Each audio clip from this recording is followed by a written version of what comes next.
Hello and welcome to beautiful Golden Gate. Here we are in San Francisco. This is the beautiful Golden Gate that connects the Pacific Ocean to the San Francisco Bay. I'd like to read to you an excerpt from Radio Gaga, a mixtape for the end of humanity. And the excerpt is all about how where the hyper-wealthy bougies isolate themselves from the horrors of climate change by insulating themselves in climate-controlled bubbles. And what better place than here in San Francisco, where a middle-income household can make upwards of $200,000, and to be considered wealthy in the city, you have to have a net worth of $4.5 million. Ridiculous, I know. Okay, let's get started.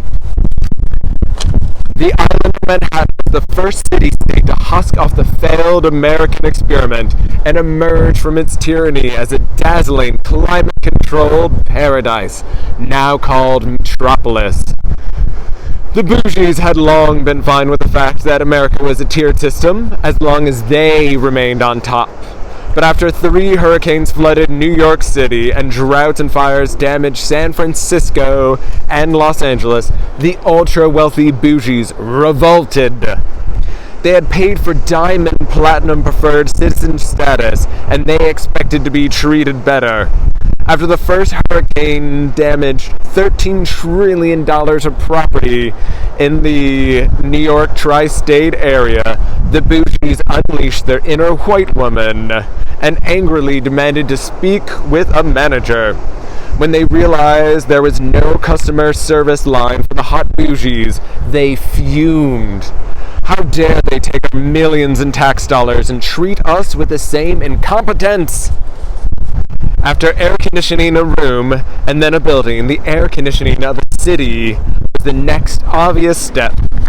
Dozens of air purification and cooling centers sprouted up along Manhattan, now called Metropolis, sucking in the stale and polluted air from Middle Jersey and upstate, pulling out all the chemicals and particulates and blasting the purest nitrogen and oxygen through the streets of Metropolis. The bougies had already been paying extra for basic necessities, such as consuming 500 billion bottles of water a year. So why not pay a premium for air? That first day, breathe day, the citizens of Metropolis inhaled deeply of their new air, sprinkled with hints of rose, eucalyptus, and 2 parts per million cocaine, to add extra zest to the day. In the evening, the city that never sleeps slipped Ambien into the air. Best to keep the bougies docile as they adjust to their new domicile. Metropolis birthed the idea to Los Angeles and the San Francisco Peninsula.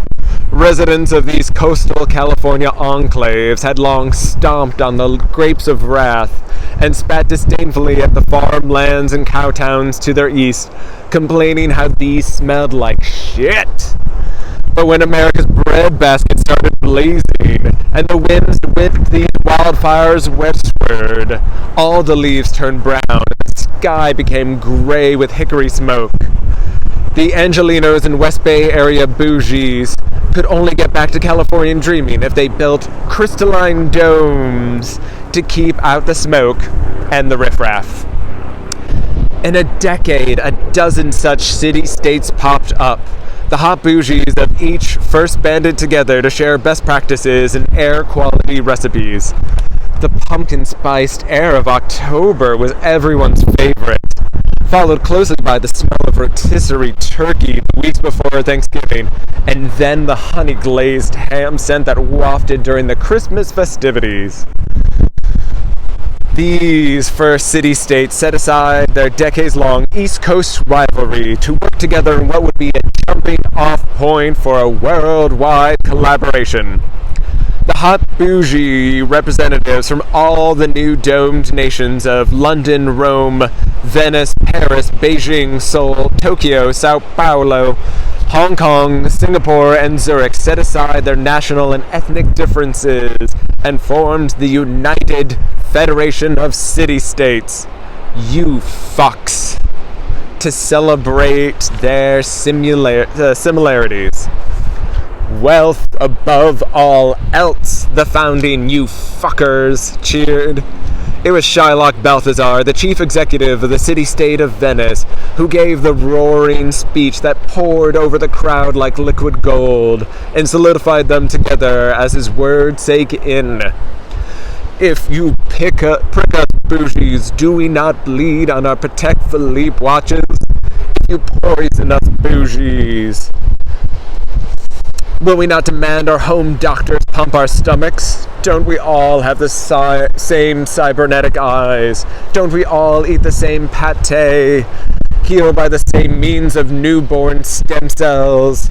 And aren't we warmed by the same sun on our yachts around Mykonos, or cooled by the same winter snow outside the Courchevel ski resort in the Alps? As he finished, the international bougie delegation sprang to their feet, hugged each other, and in a sign of cross-cultural understanding, complimented each other's luxury clothes and jewelry. In their articles of Confederate incorporation, Metropolis remained mother to them all. At the signing, bougies from around the world remarked how they couldn't believe they had spent so many years throwing their money away to the tyranny of the incompetent majority when they could have slathered it all on themselves and their elite circles. And that is a section from Radio Gaga, Mixtape for the End of Humanity, read here in beautiful Golden Gate National Park with the Golden Gate Bridge right behind me in San Francisco. Thanks for stopping by. Bye.